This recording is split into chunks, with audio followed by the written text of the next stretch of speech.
not going to play any substantive role here, except to kind of MC things here. As already stated, Michael Ketterer is the star of the show, and we're going to give him lots of time. And again, there'll be lots of time for Q&A, which we encourage. We encourage penetrating questions. Again, media will be given priority, and then it's open to the public, but we look forward to weighty questions. This sprang from Scott's rummaging through the Intellis database. And Scott, if you wouldn't mind describing that some, and then turn it back to me, I'll turn it to Sophie, and then we'll get to Michael pretty quickly. All right, thank you. The Intellis database is hosted by Los Alamos National Laboratory and contains many, the laboratory claims 6 million entries or some 6 million samples. So each sample is entered as it's analyzed, after it's analyzed, and it's a fairly large storage house of data. The one of the problems with it is that it's just raw data, and it doesn't really it's hard to pick out trends or emergencies or just anything like anything besides just data. And so we try to look through it and try to keep on top of new entries and stuff every month, every week. But yeah, it's a formidable database. Jay? Yeah, and turn it over to Sophie, who's going to briefly display a map that we released back in April. So have at it, please, Sophie. Thanks, Jay. Make sure I'm not on mute. Okay, great. So as Jay mentioned, today's presentation is a follow-on to this project we completed back in April. And this map is taken from the Intellis database that Scott just described.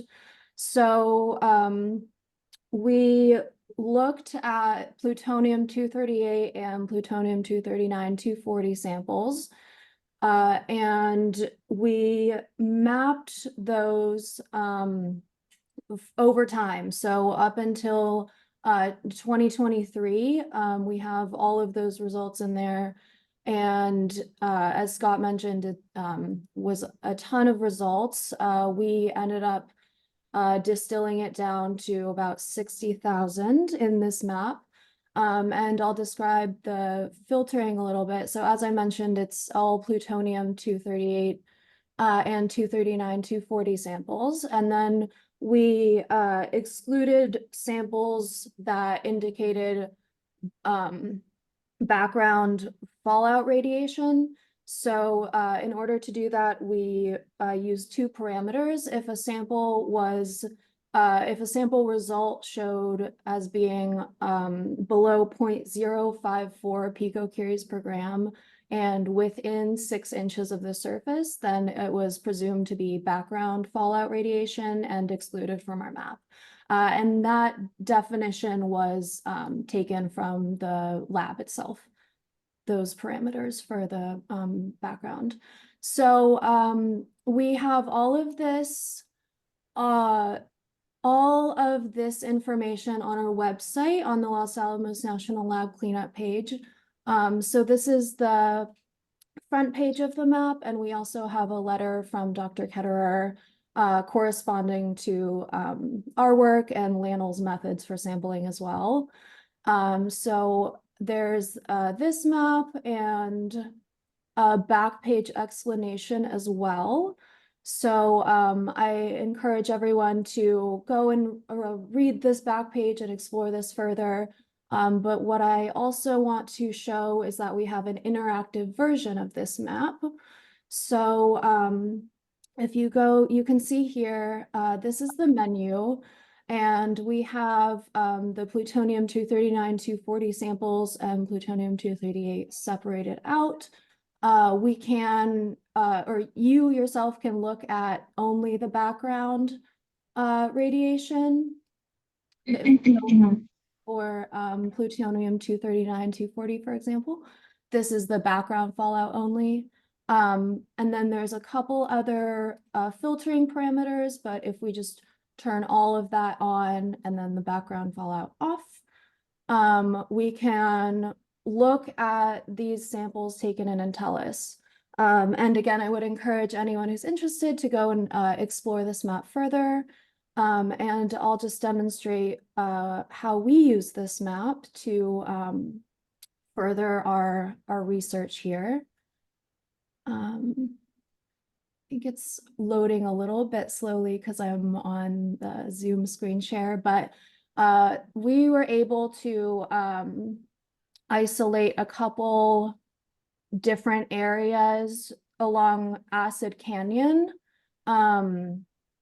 So you can see here, there's the Los Alamos High School. The Aquatic Center is near here. So we were able to look at these samples and kind of isolate some areas of interest that were publicly accessible. So that was Acid Canyon, as well as kind of as close as we could get to Los Alamos Canyon down in Totavi. And then there's a full page map, so you can kind of just explore this on your own here. And I just wanted to see if we could look more closely at this. Okay, yeah, so here you can see the Aquatic Center. This is the parking lot. Nuke Watch, Jay, Scott, and I all assisted Dr. Ketterer with sampling. When Scott and I and Dr. Ketterer went out, we parked at this parking lot here. So you can see, for example, the sampling that the lab has done, and there's some pretty striking numbers. So this map was really helpful to identify some areas of interest to follow up with this project. And I'll go ahead and pass it to Jay to introduce Dr. Ketterer's findings. Okay, and thank you, Sophie. Before getting to Michael, just some brief context. First of all, you will find Michael's report up on the Nuke Watch website. You'll also see a press release that we put out yesterday evening that provides a bit of a summary. And then just a few points I'll make just to provide more context. Here you'll find us mostly or overwhelmingly focused on Acid Canyon. And it's called Acid Canyon because up until 1964, liquid radioactive wastes were, simply dumped over the canyon wall, piped over the canyon wall, and plutonium is often processed with nitric acid. So hence the name Acid Canyon. Now, in 1984, the Department of Energy certified that Acid Canyon was safe to the public, and they opened it. They transferred the land to Los Alamos County and opened it up to the public without restrictions. So there's a very popular walking trail that goes down there, and we took our samples just immediately off that trail. In some broad points on cleanup at Los Alamos, I would like to note that the New Mexico Environment Department in 2005 issued a consent order governing cleanup that Nuke Watch considers to have been very good and was driving cleanup. However, under Governor Martinez, first of all, Los Alamos was given over 150 extensions on cleanup milestones. And then I editorialized, but then the head of the Environment Department had the gall to say that the cleanup order wasn't working after he eviscerated it, and a new one was negotiated.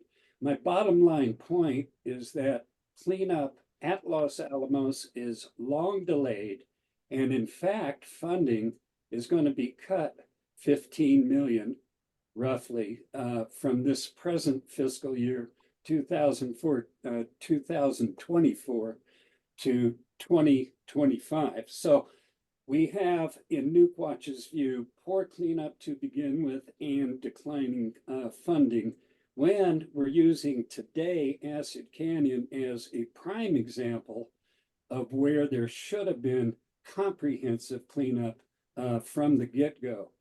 The final contextual point I will make is that, and this is somewhat indirectly related to all that we're speaking about, but there has not been an updated or new site-wide environmental impact statement for continued operations at Los Alamos since 2008. And we very much believe that the threat of wildfire through Acid Canyon, which Michael will address more, but that's among 100 issues that should be addressed in a new Los Alamos site-wide. And Newquatch will be agitating to get that new site-wide environmental impact statement. NNSA had actually announced its notice of intent to do so 2 years ago, but it remains stalled. So enough of my editorializing or whatever. Let's get to Michael. Again, he's Professor Emeritus out of Northern Arizona University in biochemistry. I'll let him speak for himself, but I do want to point out that over the last year, he's been causing DOE fits with respect to his work at the Portsmouth, around the Portsmouth enrichment plant in Ohio. And in fact, his work led to the discovery that a public elementary school was contaminated and subsequently closed because of that. But without any further ado, to you, Michael. Thank you very much, Jay, and good morning or good afternoon to everybody on the call.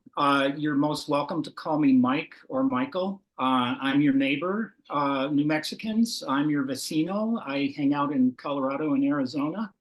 And I want to start today by offering an apology to New Mexicans with special contrition to all the indigenous peoples, all the Hispanohablantes, all the Nuevo Mexicanos, Nuevo Mexicanas that have been disproportionately affected by nuclear contamination in your state from Trinity and other things.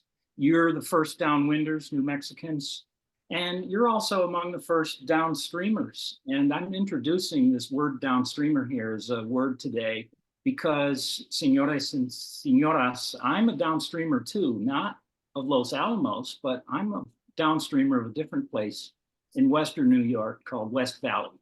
That was a nuclear fuel reprocessing plant from the late 1960s to mid 1970s. And it drained into Cattaraugus Creek, which went to Lake Erie, the Niagara River, and down Niagara Falls and into Lake Ontario. I lived in North Tonawanda, New York, just upstream of Niagara Falls. We drank that water. My younger brother, Jim, God rest his soul, was born in 1968. He drank that water tainted with West Valley waste. And he drank baby formula made with that tap water. So I'm a downstreamer and I know what it's like. And I'm going to be talking a lot today about the downstream components of Los Alamos and its effects on New Mexicans off-site. It's unforgivable, it's unfortunate, it happened and it's undoable. But we can only go forward and look at the truth. I mean, what Jay said earlier about I've caused DOE fits. All I am doing, my friends, is I am generating objective data. I am calling it like it is. My analogy to this is we're at a hockey game. We're pulling for the home team. The home team's ahead. The home team gets the puck. The other team has pulled the goalie. the home team gets a shot at the empty net. 20,000 people in the arena can see whether the puck went into the net or not. That's a rough analogy for what I do. And if the puck went in the net, everybody can see that, but people want to say it didn't. And that's where we get into trouble. That's why DOE, you don't like me. That's why you don't like me, because I'm going to say the puck went in the net when it did. So, I'm here just to tell the truth. That's all.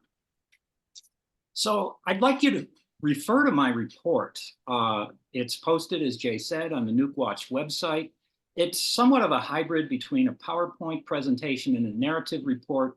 I don't want to slog through this. I do not want to bore you with what my students tell me in their course evaluations is PowerPoint-induced sleep.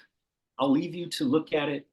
It's a description of what I did, what I found. It's technical enough that anybody who's a technical person in this area can look at it and they can see that, yes, this is true, this happened, and this is all correct.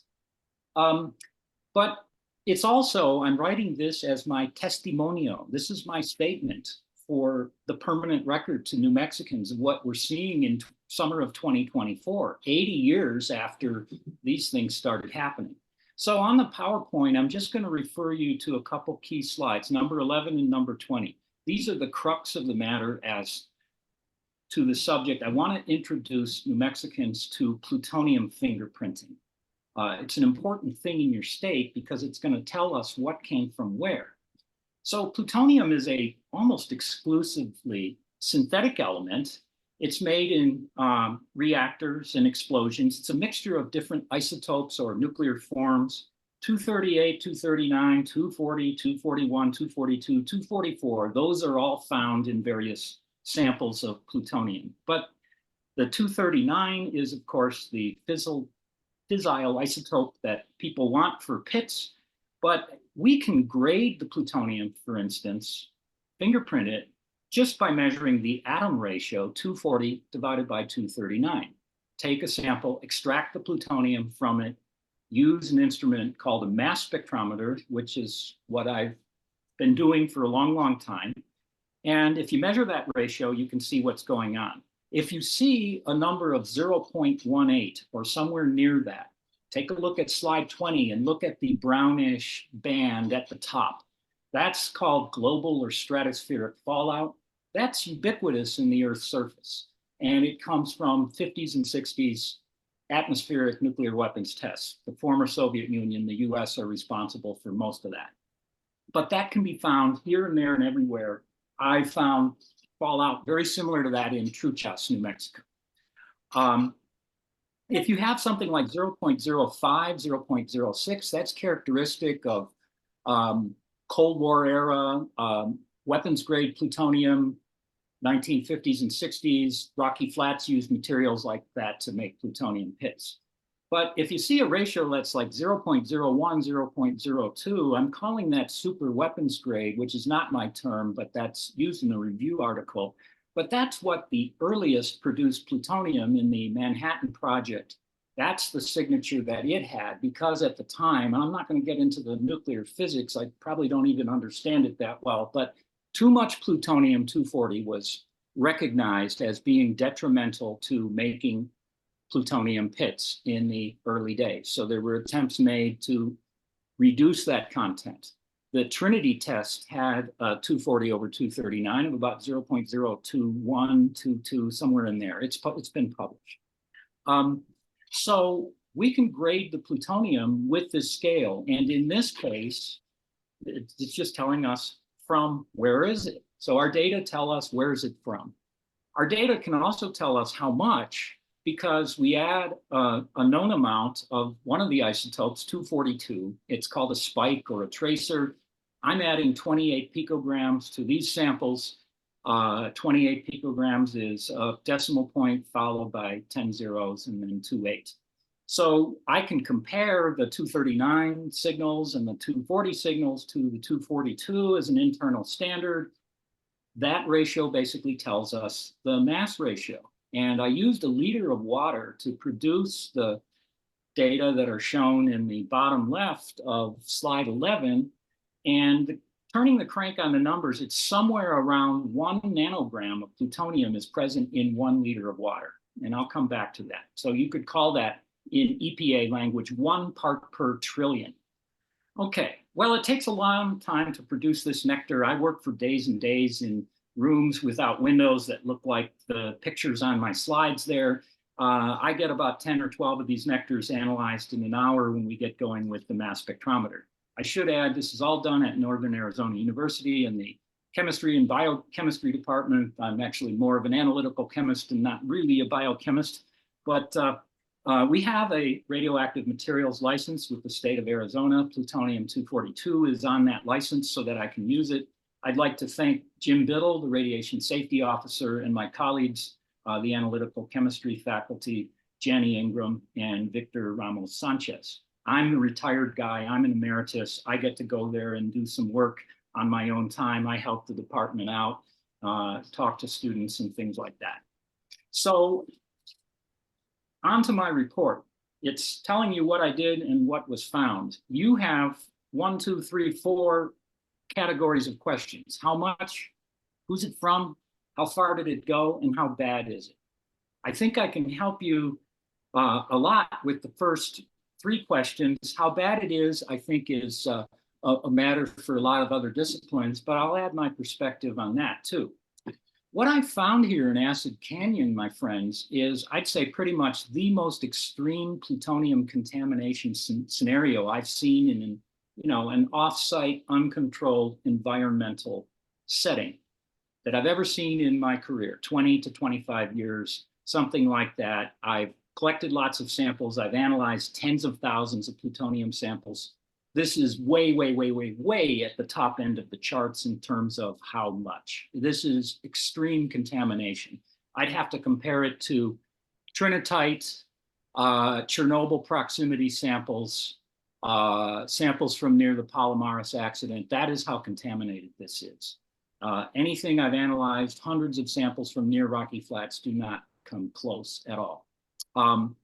So the sediments contain more than 50 picocuries per gram. That's above the threshold that was applied at Rocky Flats to the central operating unit and the refuge, the contaminated areas of the refuge like the 903 pad. It's above that. It's also above 8 picocuries per gram that the Air Force issued in a record of decision for their Beaumark missile silo fire site. That's in New Jersey from an accident that happened in 1960. It was actually stated by the Air Force it needs to be cleaned up down to 8. And it said in the record of decision, Congress, you should give us the money to do this. And it's my understanding that that's what happened. And that's in an area in New Jersey that is, I describe it as kind of a wetlands. It's a tragedy, but it was cleaned up effectively by the Air Force. That is not what we're seeing here. I don't know how you can, DOE legacy management can call this clean in any way. Let's turn to the water. It's shocking to see plutonium in water anywhere, really. You have to work hard to even detect it in any water sample. And I've analyzed many, many, many water samples that it's not there, or that at levels we can find at the detection limits I can achieve. Well, here, not only is it there, it's a lot, and it's not just a lot. The water is above the federal gross alpha standard, just based on its plutonium 239 and 240 content. And that is shocking. There's 4 out of 4 samples that I analyzed were above that threshold of 50. And that's not the total gross alpha. That's just the activity of plutonium 239 plus 240 only, those 2. So that's a lot of plutonium in the water. I don't know what chemical form it is. I really don't. Lanel has probably investigated that at length. I would assume so. But the water is also a conduit to the plants, the plant life, the vegetation. So in my report, you'll see that I'm talking about a soil to plant transfer factor, sometimes called a concentration ratio. So it's simply the ratio of the activity in the dry plant matter over what the stuff is growing in. And if you look at that number, 10 to the minus 6, 10 to the minus 5, that would be low. That would be what one could call the element in question is not really very plant available. Well, that's not what we have here. It's more like 10 to the minus 2 to 10 to the minus 1. So that's concerning. It's not as high as it could be. It's not 10 to the 1 like it might be for Tech 99. But it's concerning. It's saying that plants are going to be taking this up into their tissues. And it's not just on the plants, it's in the plants.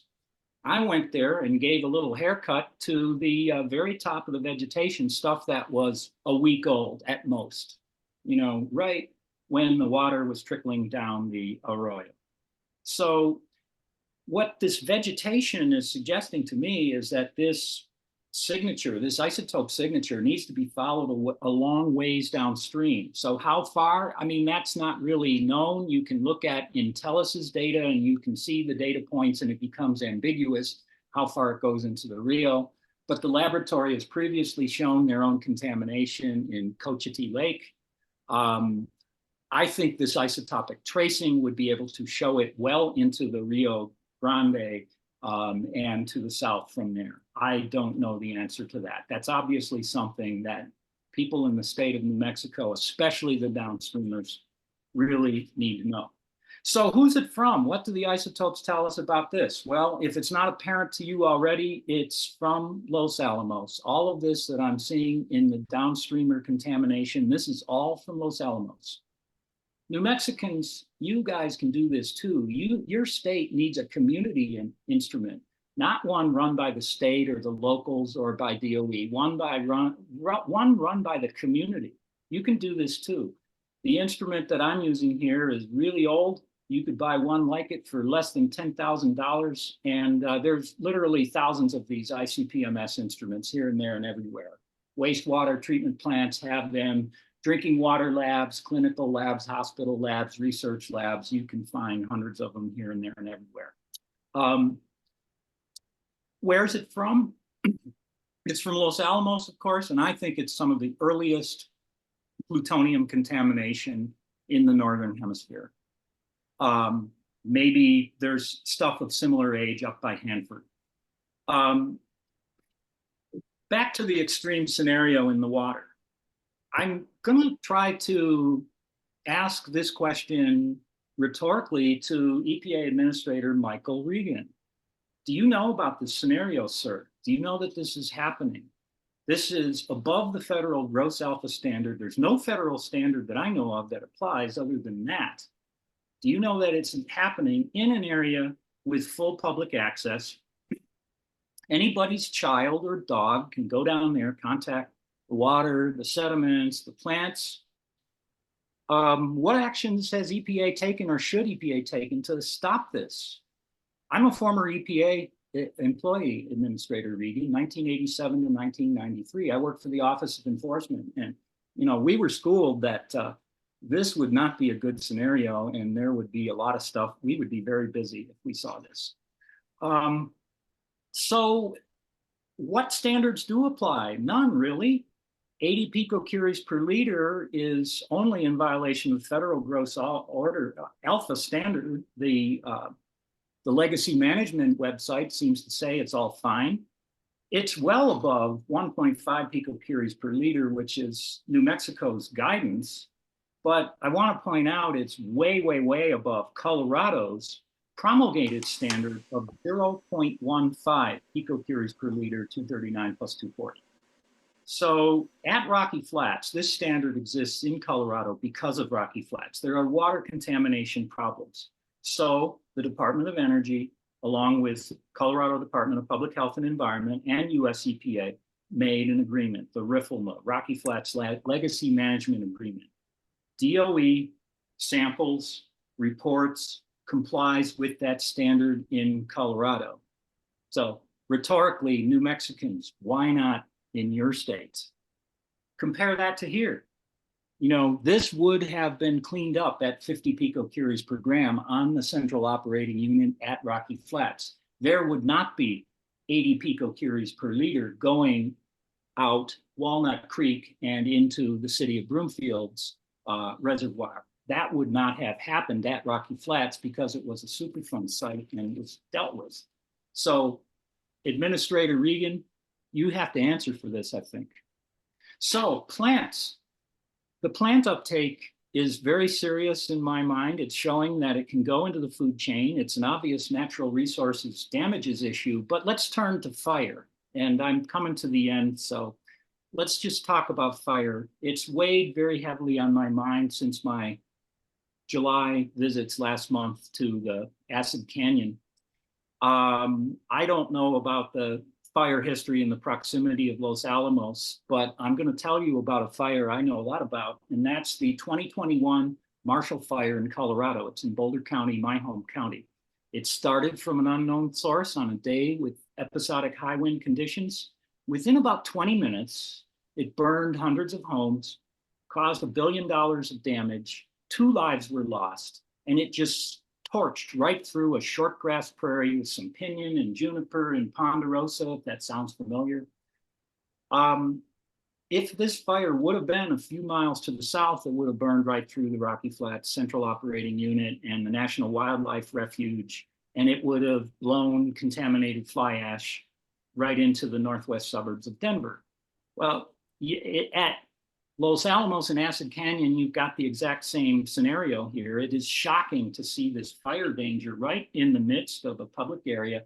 If this vegetation burns, you're going to get fly ash all over the proximity, wherever it goes. Only the fates know that. I know what it feels like as a downwinder in this sense too, because in August and September of 2020, I had this wafting down on my house from wildfires just to the west of where I was in the Colorado foothills, 5-10 miles away. The contaminated soil is going to get physically entrained into the smoke plume, the vegetation. Essentially, that's all going to turn into fly ash, and down it's going to come wherever and whenever. So New Mexicans, I'm really talking to you. I'm talking to you. I'm not talking to Los Alamos. I'm talking to you about Los Alamos. And if I do have anything to say to them, it would be the DOE leadership that I'm addressing. And I really don't want to talk to them, but I give you this advice. Don't use the words fallout or background to talk about anything in New Mexico that's offsite of Los Alamos unless you've got the isotopic data. Okay? Don't do that. Estamos vigilando. We are watching. So I'll turn it back over to Jay. That is my formal presentation, and I'll turn it back over to Jay for questions. Okay, thank you, Michael. I'm reminding people Michael's presentation is on the NukeWatch website. That's nukewatch.org. Also, Sophie put the link in the chat, so it's there as well. Let's get to media before we lose them. Knowing how busy reporters are, they typically have much to do. So self-identified media, if you would please use the raise hand function. And I can't see everybody while I'm at it. You can also just unmute and speak if you need to. But all of you audacious reporters, please have at it.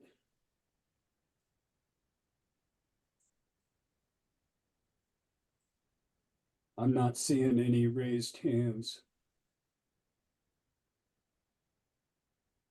Oops.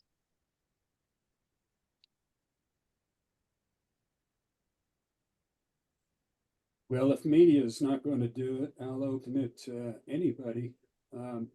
Please use raise hand function.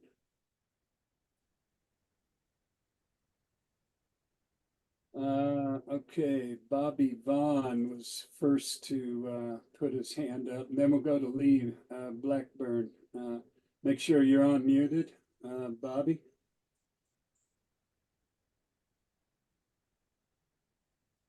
And Bobby, you're muted. Okay, here we go.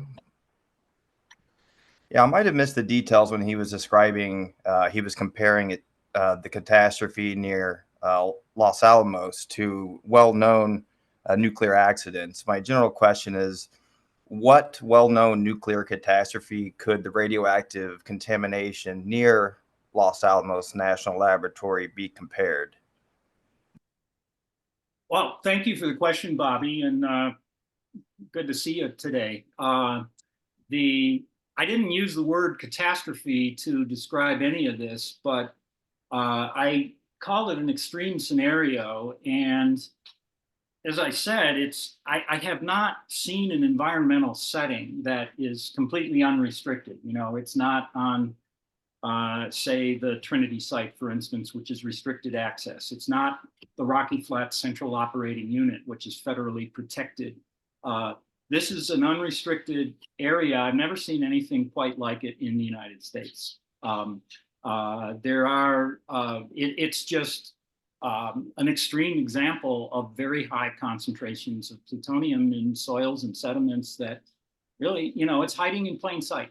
That's the best thing that I'd say about this. Is hiding in plain sight.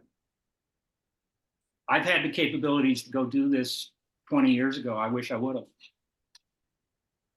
Yeah, it's quite profound for you to be so concerned, for this to be the most plutonium you found outside of a site. I believe, if I heard you correctly, in all your years of work, there must be a very serious situation occurring here that needs to be looked at, not only on a federal level, but the community needs to start organizing a little bit more, maybe, and hopefully this will just be the drive that pushes that into the public sphere a little more. Thank you, Dr. Ketterer. Hey, and Bobby, if you put your raised hand down, in just trying to provide a little bit more context for those who may not be aware of the lay of the land, but Acid Canyon is basically a tributary canyon to Pueblo Canyon, which in turn is a tributary canyon to Los Alamos Canyon. And Los Alamos Canyon is the main canyon that meets the Rio Grande, going through San Ildefonso Pueblo lands, by the way. I'd like to emphasize that point. So historically, what we've had are pulses of plutonium contamination migration down Los Alamos Canyon to the Rio Grande. I say pulses because the main driver is, you know, dramatic stormwater events. There's not a permanent stream in Los Alamos Canyon, but it can. And for example, after the Las Conchas fire in 2011, it was noted in one report that the amount of plutonium transport at least multiplied 5-fold, at least. So that's just a point of information there. Moving to the next questioner, that's Lee. There's a couple of press questions there from Daniel Chacon and Danielle. And see, I'm not seeing everybody. So Sophie, if you keep helping me, and we definitely want to give media preference here. So Mr. Chacon, if you're ready with a question, please. Dr. Ketterer, es un placer hablar con usted. I'm curious what actions, given the high concentrations of plutonium in soils and sediments, what actions should the EPA, what actions should DOE be taking to address these high concentrations? Well, I don't know that I have a perfect answer for it, but Daniel, it seems to me that we got to keep people away from contact with it. I don't think people are drinking this water, but they certainly can come up next to it. They can soak their feet in it. They can put their hands in it. They can splash in it. Pets can come along, and I've had dogs that were stupid enough to want to go drink this. You know, keeping people away is something to think about. I don't really know if I was the overseer of this public open space, what my response would be, but I would really appreciate knowing that it was there, and I'd start to think about how do we keep people away. You know, it really can't be undone. I suppose we could go into Acid Canyon and start scooping out a lot more contaminated stuff and keep doing that. It's kind of like trying to pick up salt that's been thrown into a shag carpet, though. It's crazy to think you're going to get it all. I think making sure that people don't drink it, don't ingest it, and they don't inhale it is the starting point.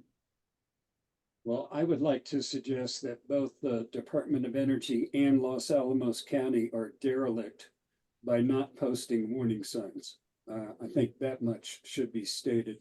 It's a very busy trailhead, literally adjacent to that busy aquatic center.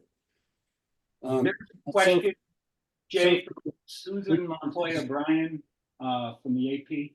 Yeah, Danielle Prokop put a question in the chat, where it's just right before Susan. I want to get to her first. Okay. Danielle. Hi, Dr. Thanks a lot, Sophie. Hi, Dr. Ketterer. I hope you're well. I have a couple of questions. I'm hoping you can speak a little bit more generally about the problem with finding plutonium in water. Why is that rare? Can you just speak a little bit more to that for a lay audience? Sure. Well, it starts with its background concentration in soils, anywhere other than a contaminated site is pretty low. Maybe 1 picogram per gram is a typical surface concentration in the fallout area. And it's hard to produce water concentrations that are very high when the source, the soil or the sediment that's putting it into the water, is that low to begin with. Secondly, in a lot of cases, and this is part true and it gets misinterpreted too, in a lot of cases, plutonium turns out to be rather insoluble. It sticks to particles. And so if you have, a stream with, say, some sediment in it, and you introduce some plutonium into the water, it sticks to the particles. What's problematic about it is obviously if one were to drink it, that's internal exposure, but the whole ecosystem is drinking it, and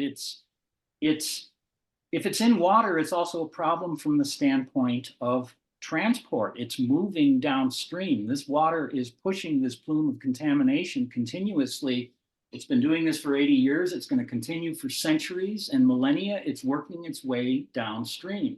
It's going to get a lot farther downstream before the plutonium all decays away.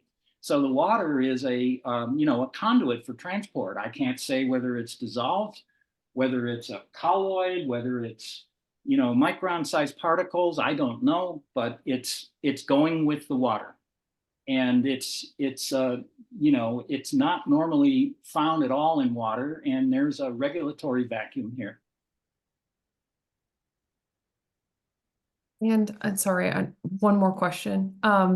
Is this particular, like it is the removal of protections for arroyos and other water bodies a threat, like another regulatory threat on this kind of contamination? Like, can anyone step in and regulate this kind of contamination now in New Mexico? Close as I can see, it's pretty much unregulated.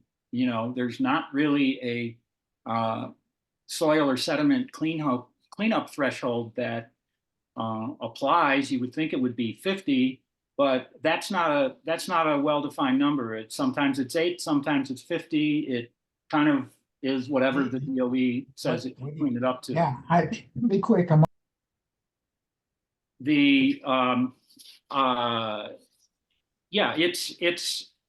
It's in the sediment, and it probably should be cleaned up, but I don't see it as a fixable problem. All we can do is respond intelligently to this. We cannot fix this.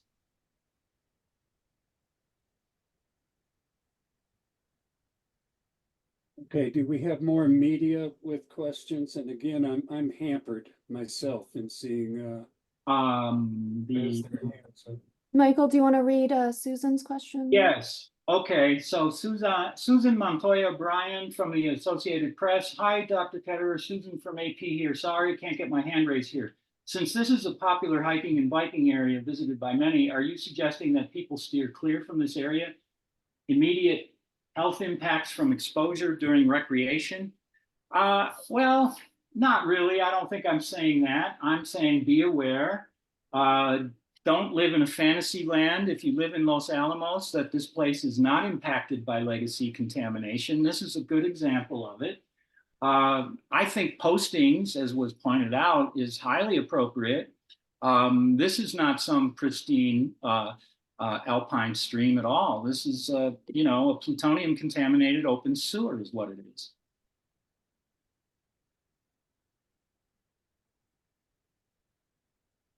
So let's see. And Alicia, go ahead. Hi, Dr. Ketterer. This is Alicia from Searchlight, New Mexico. Hi, Lucia. Thank you so much for your findings. My question has to do with, you know, how we are able to give context or compare this to the next most comparable site, which, you know, for me would be Rocky Flats in Colorado. So given, you know, your history of sampling across the US and in Rocky Flats, what have you found at Rocky Flats? Is it lower or higher than what's at Acid Canyon? And how is Rocky Flats treated as a site in terms of access to the public in comparison to something like Acid Canyon? Well, thank you, Alicia. Those are really, really good questions. It's always hard to compare one site to the other because they're always so much different. But Rocky Flats does not have an extreme amount of contamination on the surface, in the surface soils, and it's dispersed over a pretty wide area. There's this central operating unit about under a square mile. It's at the center of the site. Maybe it's, I don't remember how big it is, but it's at the center of the site. And then around it, there's what's called the Rocky Flats National Wildlife Refuge. Portions, the central operating unit is contaminated and the refuge is contaminated. The real problem at Rocky Flats is the stuff that's 6 feet under. There are tons of plutonium under there. The few little breadcrumbs at the surface are argued a lot over. So portions of the refuge are contaminated, and it's now open to public access, and there's a big polemic in Colorado about whether people should go on there or not. I tend to think that the more people go on an area like that, the more you break up the soil crust and the more the dirt gets entrained into the air. The concentrations at Rocky Flats that I've seen in places that I've sampled, which are all off US government property, I've never sampled at Rocky Flats on US government property. They are all much lower than what we see in Acid Canyon. You know, they're 1 and 2 and maybe 3 picocuries per gram, and many samples less than 1 picocurie per gram. What is different, however, about Rocky Flats, and I don't know this yet at Los Alamos, is Rocky Flats has these particles associated with the contamination of essentially pure PuO2. Some people call those hot particles. I've used that term, but there's a plume of that in the soil too. I don't know whether any of that is present at Los Alamos in this time. You know, Los Alamos and Rocky Flats both had significant air emissions, and it's not really the subject of this study here today, but that's being revealed too, because I went into the canyon, and out of the arroyo, you get soils that have legacy air emissions in there. And there's a lot of that around Rocky Flats. So both are not good places from the environmental standpoint, Alicia. Thank you. And just to follow up, to be clear, what you found is some of the oldest plutonium contamination ever, and it may predate Trinity, correct? I think that's right. You know, this is a little bit of conjecture on my part because I don't really know the details of the history. The people that did this or the records, they don't exist anymore. There are some references to contamination being introduced into Acid Canyon starting in 1943. It's very logical to me that this is some of the earliest produced material. I don't know that there's an easy way we can prove it, but to me, it's quite likely that some of this is earlier than the Trinity test. Okay, do we have any more questions from media? Daniel has another question, I believe. Daniel? Thank you. Just as a follow-up to Susan's question from the AP, people do know that this area is impacted by legacy contamination, but you're not necessarily suggesting that people steer away from the area. So are folks in danger? Are there health risks as a result of this contamination? You know, I think in ordinary recreational uses of these trails, it would not be something, you know, I would really want to see encouraged. I'd put it that way. I think it should be posted. I think anybody that lives there ought to recognize it. And I'd really have my doubts as to how much people, residents of the town of Los Alamos, really understand this. You know, I asked the average 17-year-old or 25-year-old that lives in Los Alamos, what do you know about this? I suspect not that much. I think the hidden dangers like the fire and just the slow, relentless movement of this stuff, migration of this stuff downhill, downstream, you know, those are the worst things that I see here, Daniel. Thank you, sir. But I want to emphasize, just for a moment, want to emphasize the all too real danger of wildfire. And as you know, Danielle, you know, first of all, both the laboratory and the town site faced mandatory evacuations in the 2000 Cerro Grande fire. And arguably the impacts of that fire could have been considerably worse without the site-wide environmental impact statement that was released a half year before that fire. And because of that impact statement, fire mitigation measures were undertaken, which helped to protect Area G, which at the time had over 40,000 barrels of plutonium contaminated waste stored above ground. And you've heard my previous remarks about the need for a new site-wide environmental impact statement. And then we have the 2011 Las Conchas fire, which went 13 miles in one day to the western border of the laboratory. So my obvious point, the very real threat of wildfire. It's fair to say that Michael and Nukewatch will be sampling more. And Michael, you need to correct me, but I think that very little has been done in terms of what is the uptake by plants of plutonium and then the related wildfire threat. Well, there is, I've seen a little bit of literature, old technical reports from the laboratory which speak to plant uptake. I think there was a study in one of the other canyons, and my recollection is that they measured transfer factors that were on the same order as I have, or maybe a little lower. Mortandad Canyon is what sticks in my mind, but there's not a lot of literature. I haven't looked really hard, but I haven't seen anything that readily pops up about new studies at Los Alamos. There are a lot of studies that take place on plant uptake. It's something that people want to study because they like the idea of phytoremediation. But what that means in this case, if you wanted to phytoremediate it, you'd have to grow the plants, harvest them, take them somewhere else, and keep doing that until you've sort of milked all the plutonium out of the sediment. That will take a very, very long time. So, you know, plant uptake is extremely concerning. The bigger the transfer factor, the more you're going to get in fly ash. And this is, you know, this is something that if I was Los Alamos County, I'd want to think about. Then I see in the chat that Daniel Prokrip has another. Yes. Question. Daniel? Yeah. And Jay, you may have answered it. I wanted to know a little bit more about what the Sorry, wild. I actually cannot hear any. I'm sorry, there was background noise. Repeat your question, please.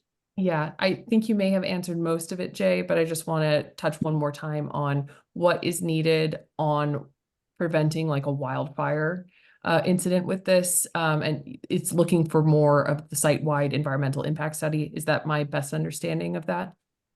Well, that would be a lengthy subject, what all is needed. And I used to be a professional thinner way back then, and I do think there needs to be forest management, but more narrowly to Los Alamos. I'm going to briefly repeat what I said earlier.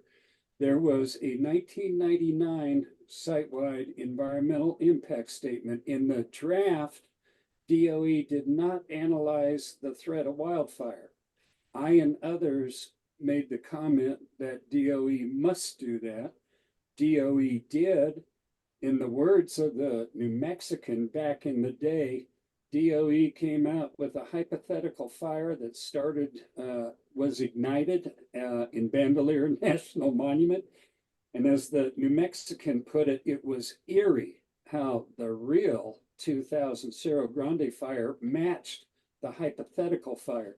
But the important point that I want to underline is that as a result of the public process required by the National Environmental Policy Act, DOE undertook fire mitigation measures. And, it's hard to deal with what ifs, we'll never know. But had the fire reached Area G, that again had 40,000 barrels of plutonium contaminated waste, had those barrels been ruptured and emitted aerosolized plutonium across northern New Mexico, clearly that could have been catastrophic. So to my mind, this demonstrates how public processes under the National Environmental Policy Act benefit both the public and the government. And I'm preaching from the soapbox, but it's way past time for NNSA to release new site-wide EIS. There has not been a new one since 2008, and much has changed. So is that a sufficient answer, Daniel? I think for now. Thanks a lot, Jay. You're most welcome. Let's see. I think Lee was the first one with the hand raised. Thanks for your patience, Lee. Thank you. Good afternoon, Michael. You had earlier mentioned West Valley, and I was wondering how Acid Canyon contamination compares to West Valley. Well, thanks, Lee, and good to hear your question. They're so unlike each other. I can't think of two things that are more different other than water is the conduit for transport. West Valley is a site that's in some very bad geology, very crumbly rock, and it's eroding very rapidly, and there's a lot of leaching of buried materials, fission products like strontium-90 and cesium-137 into waterways. And Acid Canyon is, that's a large volume of water, the whole Lake Erie and Niagara River being contaminated with, diluted material from one point source. This is at Acid Canyon, you have a little trickle of something that's highly concentrated coming down the canyon. So they're very unlike each other than the contaminants get transported as solutes, as particles, as colloidal material, anything they get contaminated, they get transported downstream by water.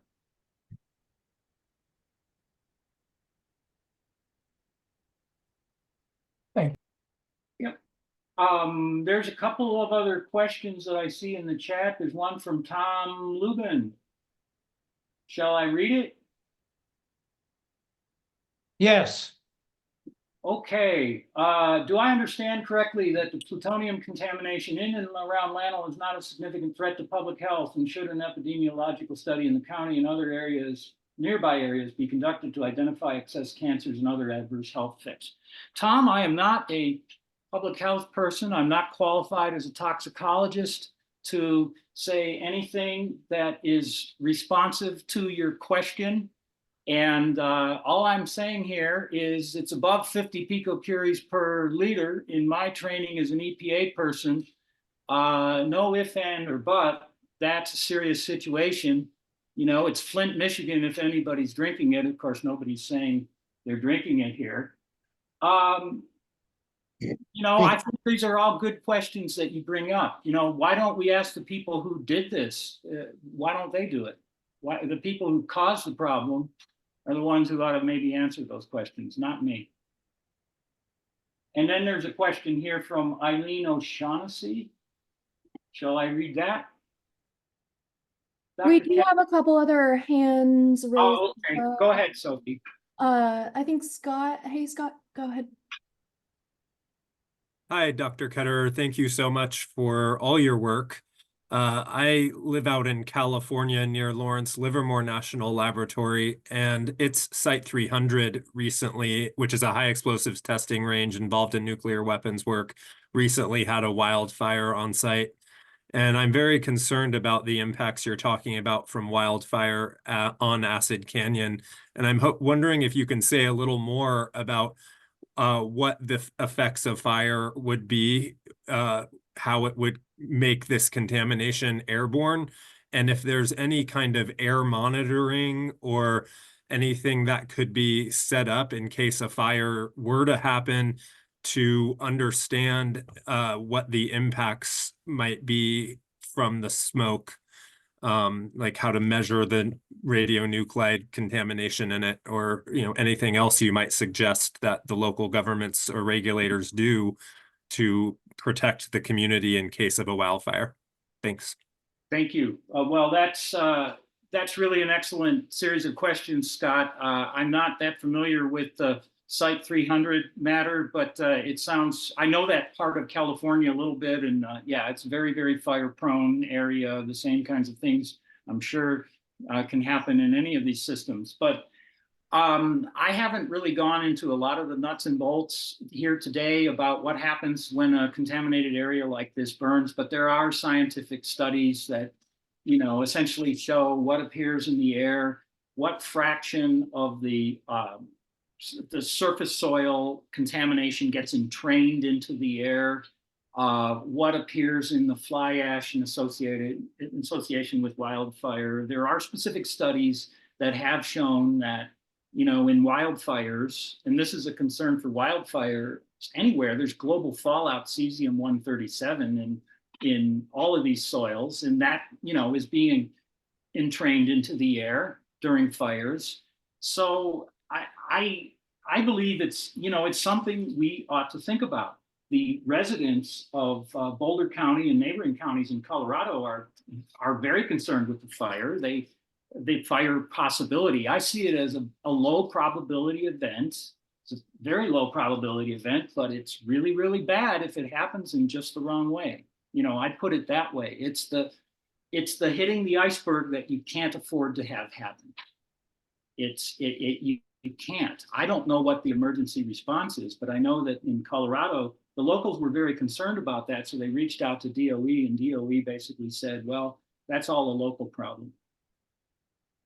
So, you know, there was a DOE person here, a Los Alamos person on the call. What do you have to say? Well, I want to recognize the increasing threat of wildfire to Department of Energy facilities. And just in the last couple of years, the following sites have either had fires or been very close. There's Rocky Flats, Hanford in Washington a couple years ago was threatened, and I believe had wildfire actually on the site boundaries. That's true. The Idaho National Laboratory, Livermore in California, as Scott Yunt just pointed out. And then a couple of months ago, we had very serious grass fires near the Pantex plant outside of Amarillo, Texas. And then the aforementioned two major catastrophic fires at Los Alamos. So as temperatures warm, wildfires are just going to be an increasing threat to DOE facilities. And this is kind of a I regard this as a new, emerging, very important issue, which definitely merits careful analysis and fire prevention. So that said, Sophie, if you're managing the questions, on to the next. Yeah, looks like we'll go to Joni.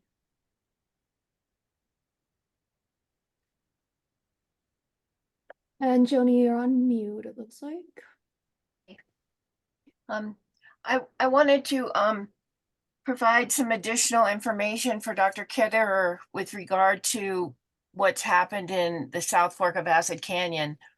In early 1999, LANL found hotspots in the lower part of the South Fork. And the South Fork runs basically from the aquatic center north to Acid Canyon proper. And they found hotspots measuring 7,780 picocuries per gram of plutonium in the stream beds.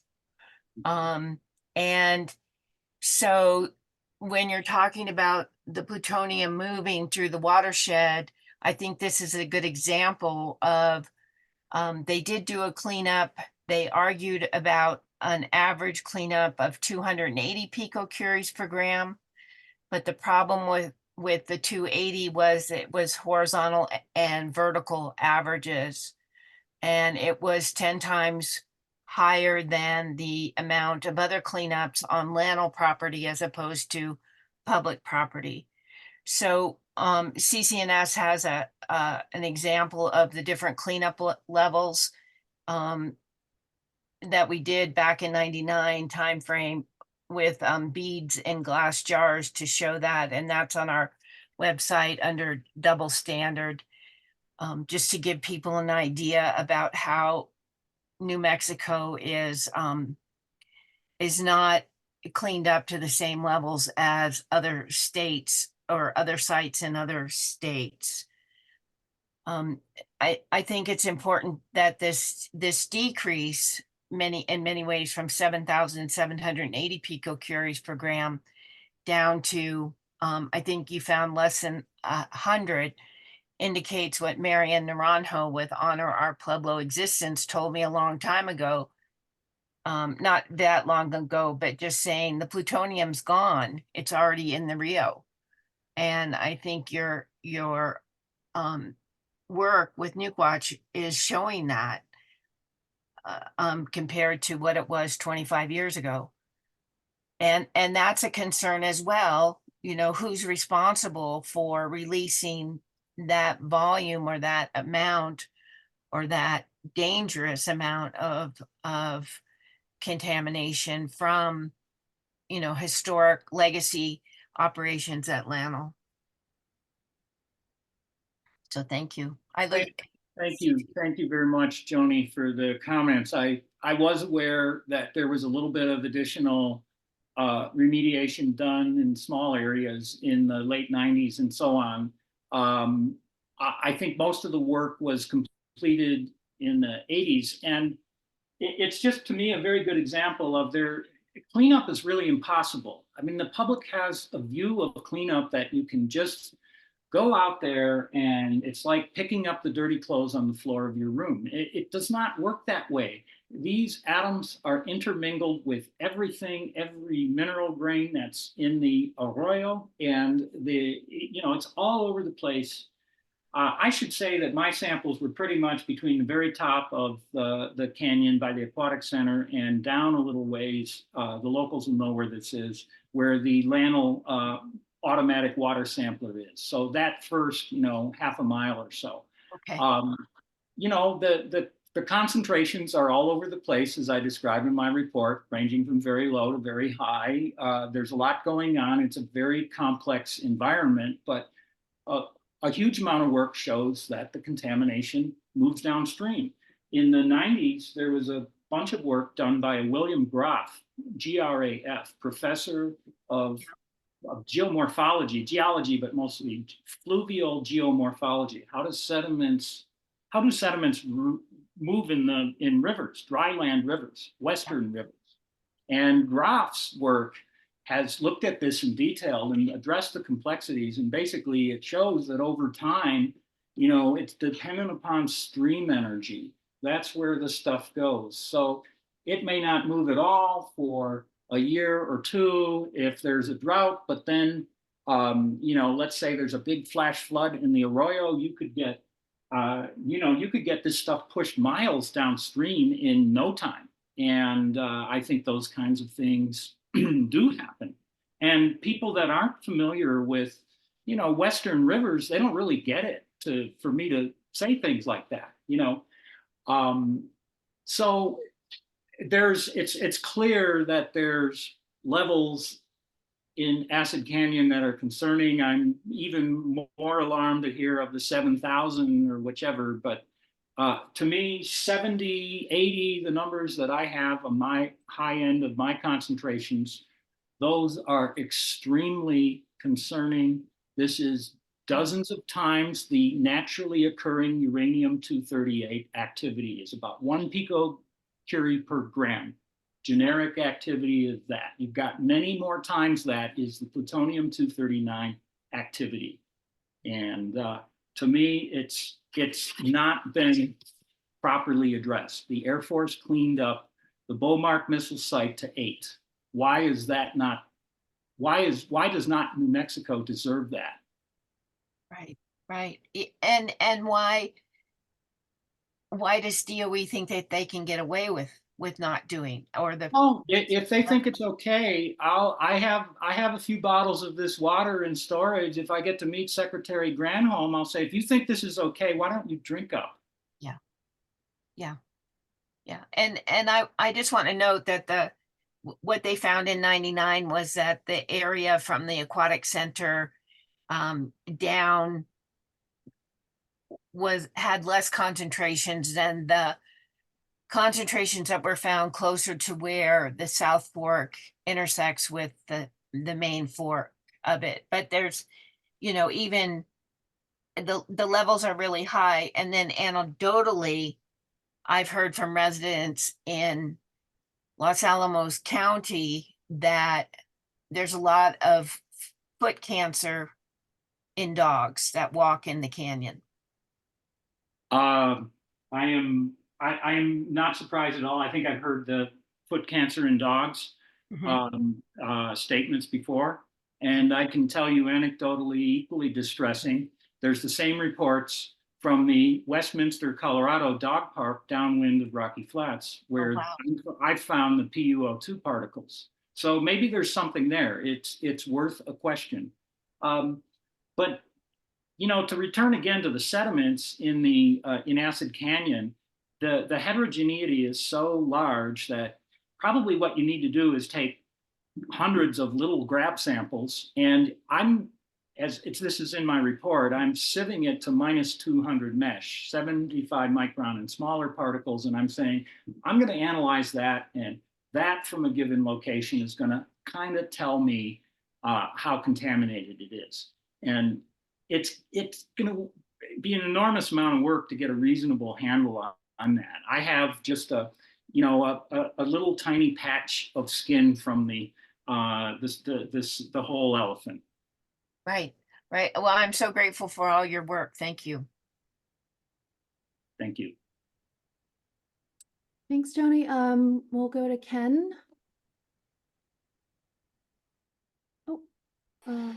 Yes, Dr. Ketterer, can you hear me? Yes. Hello, Ken. Hi, your work really represents a great leap forward. First, I want to wish a happy anniversary to Jay and John. 30 years ago this summer, I was a doctoral candidate back in Boston. My advisor and I thought some health data at Los Alamos were really interesting. I had no idea I'd wind up moving there. Was never happier, but never more broke. But one of the first things I did was to do an under the radar visit in the summer. Before I knew I'd be going out on official business, I called the Los Alamos Public Library and told the reference librarian I wanted more information about Acid Canyon. And she flipped out. She said, Acid Canyon doesn't exist. The environmentalists made that up, flew off the handle. And then I got the tourist map from the Chamber of Commerce, and sure enough, it was labeled Acid Canyon. But we've come a long way from, absolute denial that there could be anything going on to the refined characterizations that you're working on. Over the years I've worked on this, I spoke with a very qualified environmental cleanup engineer. We became brewery and ski buddies, and he quit because the people over him at Los Alamos were recovering physicists who had the perverse incentive of ongoing characterization of the site as opposed to doing any work. So he went back to Colorado and has had a productive career. I remember speaking with an environmental scientist at NMED at one of the official meetings who was involved in characterizing Acid Canyon, and he got the emerging impression that they're getting the highest plutonium readings in association with artifacts of human material culture, like near a Coke bottle buried in the dirt, or a tree trunk wrapped around an old tire. That had not been disturbed for many years. So I don't know if that has held up, but it seemed interesting. I can't remember another point that might be worth pursuing is that I can't remember if it was before or after the Cerro Grande fire. A former lab environmental scientist who had a renowned reputation as a whistleblower was trying to get back into consulting, and the Los Alamos County Commissioners put out an RFP for a contract for risk assessors to help them understand what the problems were for use of that area in public recreation. My quantitative skills were a lot less rusty then, so we bid on it. We didn't get it, but somebody got it.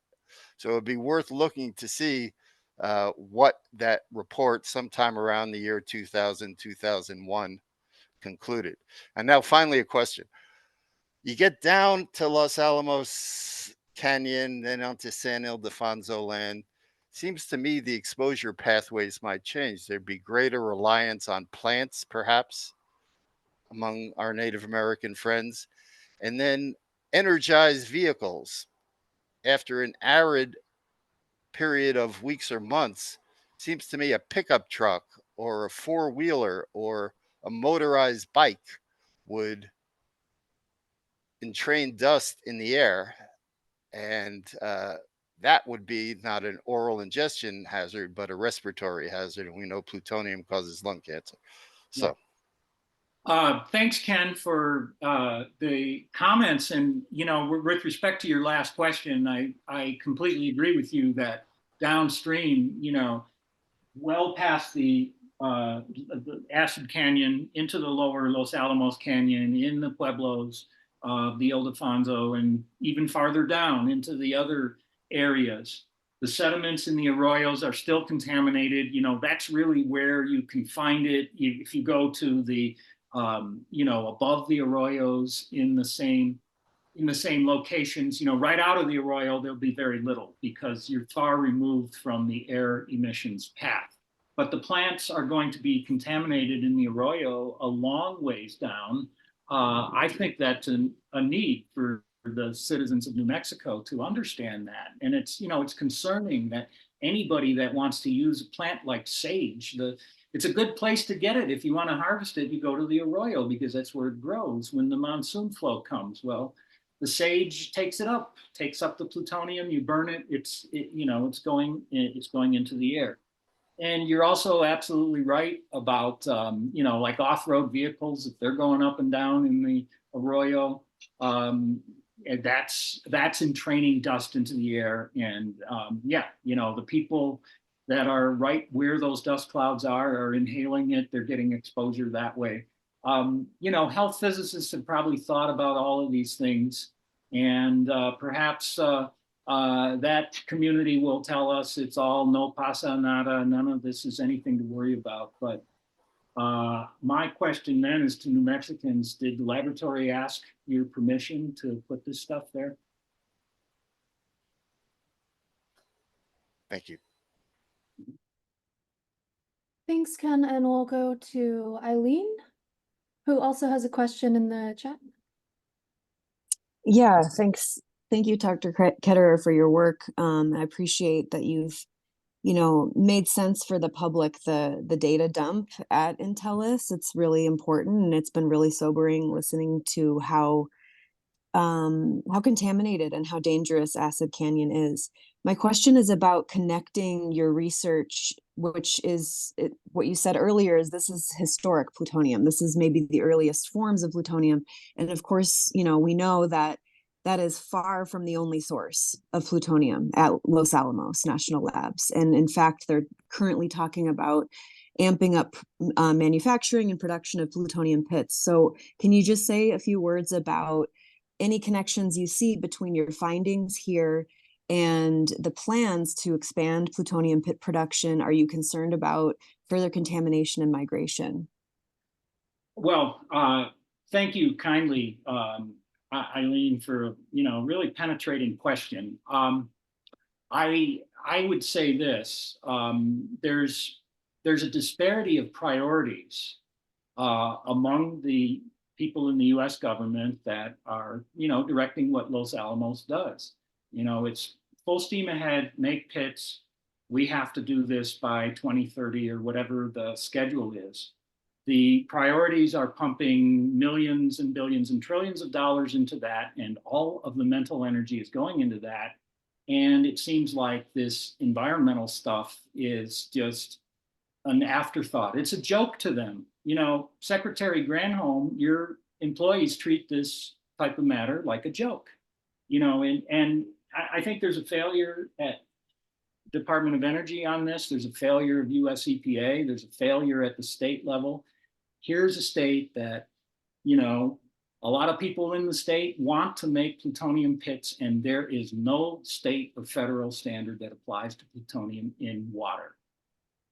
That's the problem here with the priorities. Take some of that gosh darn money away from pit production and throw a few pennies. We're talking about a few pennies in comparison to produce a really, a Beaumark missile site like cleanup, like the Air Force did. I think this story here with Los Alamos really tells me, those of you who live in Los Alamos, you really need to think about where you are living. You are downwinders in every sense of the word. You are downstreamers. You are downwinders yourself. You better realize what your environment is like, where you are living in your town site, because this is it. And all I'm doing, really is just revealing the truth. The puck went in the net or it didn't. So thank you for your questions. And that's about what I can say. Yeah, but I of course can add to that and Yeah. First of all, everybody, please, we got noise in the background. I'd like to start with a Bob Dylan quote that money doesn't talk, it swears. So if you look at the money, Los Alamos is going to put at least $8 billion into pit production over the next 5 years. And that's the minimal amount. It could easily be 12 billion and above if all related things were counted. In contrast, we're limping along with what I characterize as poor cleanup at roughly 225 million a year. And it's going to be cut by 15 million next year. So we have poor cleanup to begin with. Just some bullet points on pit production itself. Experts have concluded that plutonium pits last at least a century. Their current average age is a little bit above 40 years. We already have 15,000 pits at least stored at the Pantex plant.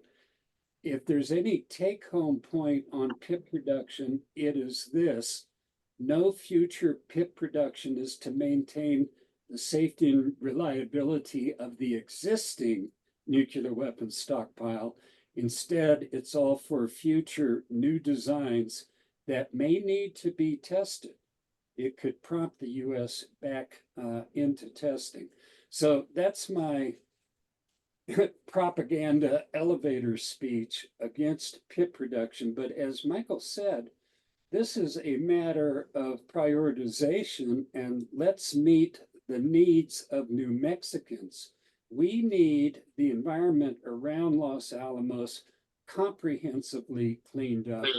We don't need more nuclear weapons for the new nuclear arms race.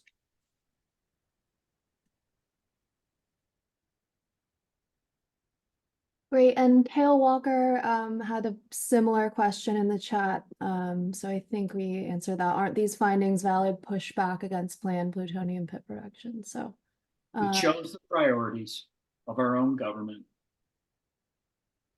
I see in the chat that Alicia has a question for me. Yeah, right as I typed that, you kind of answered it with your budget analysis. So to be clear, what you're saying is that essentially we're spending about $225 million a year on cleanup of legacy waste, whereas we'll be spending in the neighborhood of 1 to 2 billion a year on pit production. Is that correct? Yes, the funding for Los Alamos pit production is actually finally tapering off a little bit with what's proposed for fiscal year 2025, which begins this October 1st. But we're basically, for the last 3 to 4 years, it's been at $1.7 billion a year. And now I say tapering a little bit, we're talking like 1.5 billion a year for, again, unneeded, not only unneeded, but I would even argue for pit production that can actually degrade national security rather than enhance it. Because again, we're going to end up with new designs that may arguably need full-scale testing. And then you can go to a budget graph that Scott Kovac prepared on the Nukewatch website, but you can see the comparative data on pit production and nuclear weapons in general versus cleanup. And as a matter of percentage, cleanup is running at about 5% of the total institutional budget, whereas the budget for core nuclear weapons research and production programs is around 79%. And then there's other categories. I mean, it's like pathetic what research on renewable energies is. It's something like 0.005% of the total budget. But as I quoted Bob Dylan before, money doesn't talk, it swears. And at its core, Los Alamos was, is, and always will be a nuclear weapons research center, bordering more and more on being flat out a production site now for plutonium pits. So those numbers, that 5% for cleanup and that 79% for weapons, that's specific to LANL, correct? Correct. Okay, thanks. Yes, and knowing how careful you are with sources, Alicia, that all comes from something, it's a Department of Energy annual product called the laboratory tables that you can find at DOE's chief financial office. So it's readily available data. Interpreting it takes a bit of experience, but money doesn't lie.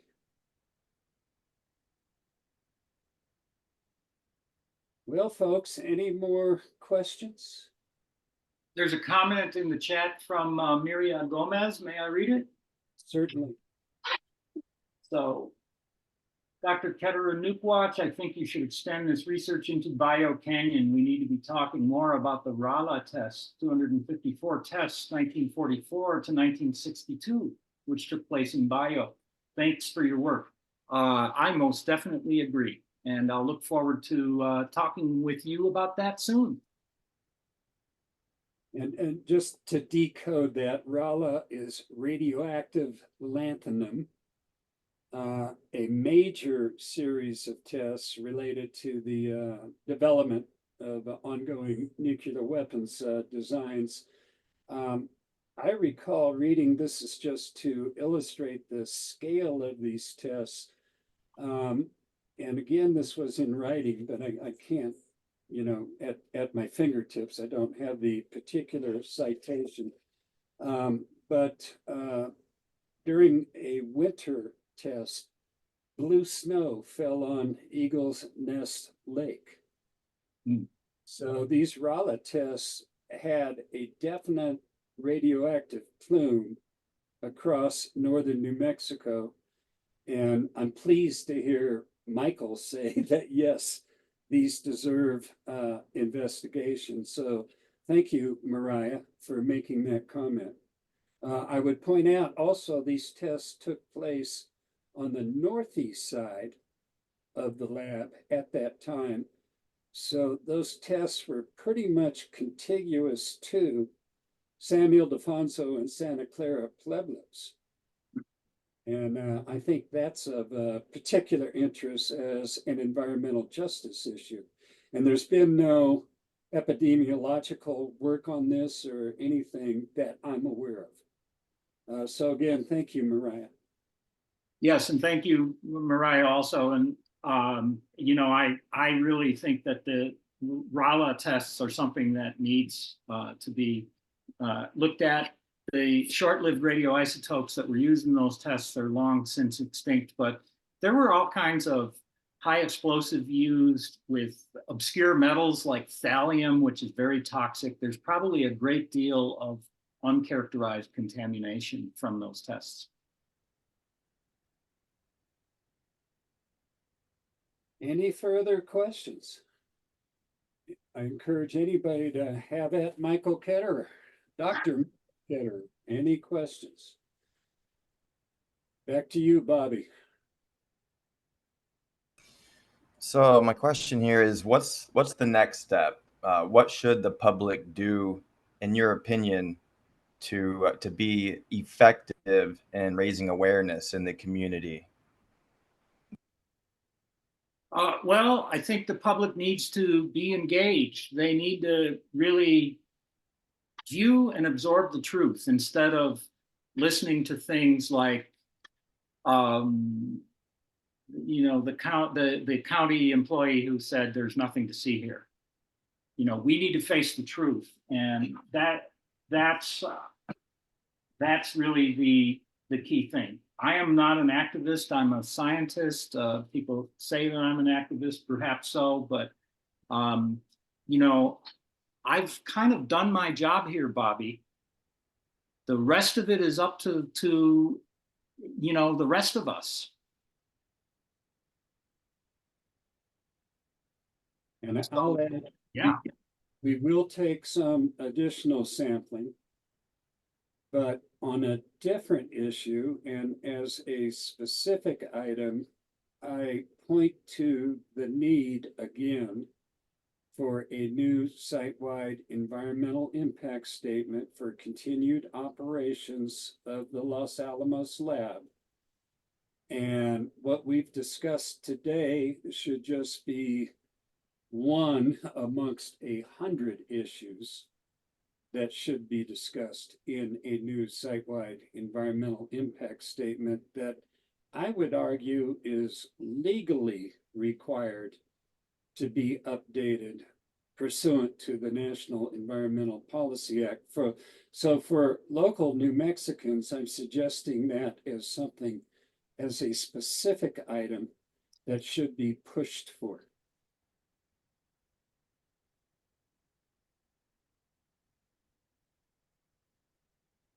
And Tom, go ahead.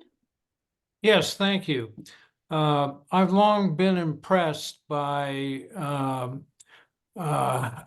don't want, well, call it our inability, or so far our inability to really generate a large, broad-based anti-nuclear weapons modernization movement.